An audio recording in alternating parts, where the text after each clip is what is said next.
Do you mind talking a little bit about how this running relates to your sobriety and how maybe you came to that point or how they intersected? Absolutely. How does the running is a big piece of my recovery. It's not something I depend on for my recovery. When I say recovery, I mean recovery from alcohol and drug abuse, or addiction rather.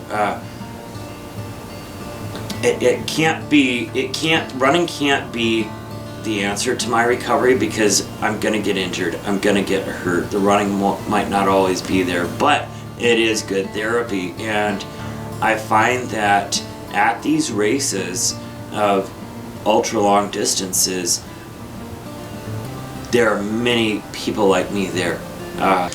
You really need to consider the difference between discomfort and pain if you want to get through it, I think. Because discomfort is something that's very acceptable and temporary. And so I think usually the miserable moments have come about because of weather. When I had been running at the Zumbro 100 for about 24 hours and it was maybe 35 degrees and this horrible wind, rain onslaught came out of the sky with hail and lightning and I ended up dropping from that race. What do they call it when you have you can't stop shaking? Hypothermia? Hypothermia, thank you, is the word.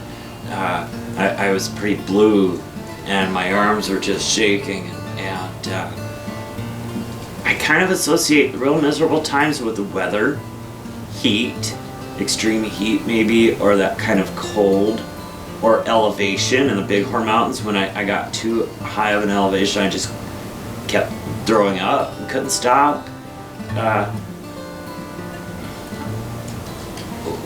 When you find the body's limits is where the misery piece is, and usually that quite often that can be weather related, because I mean you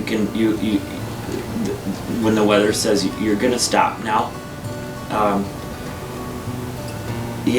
that's I mean I can think of races where I say miles 30 through 70 were really painful, but you just keep pushing through them and moving through them, and you learn to kind of wrap your head around the pain and embrace it as, like I said, as discomfort instead of as pain, and just something that you move through. Usually a really miserable time, and quite often it. So what prompted the writing of the book? It's funny because you usually don't get good ideas when you're running 100-mile races. But when I was running the race in 2014, and I was just, as you're running, you talk to people, of course, other people running it, and I'm talking to a guy who, the week before, he was working with natives in the Amazon, or somebody else who's running it because of a dead friend or whatever, and I just thought everybody running this thing is a novel unto itself. And I thought I like to document things. That's just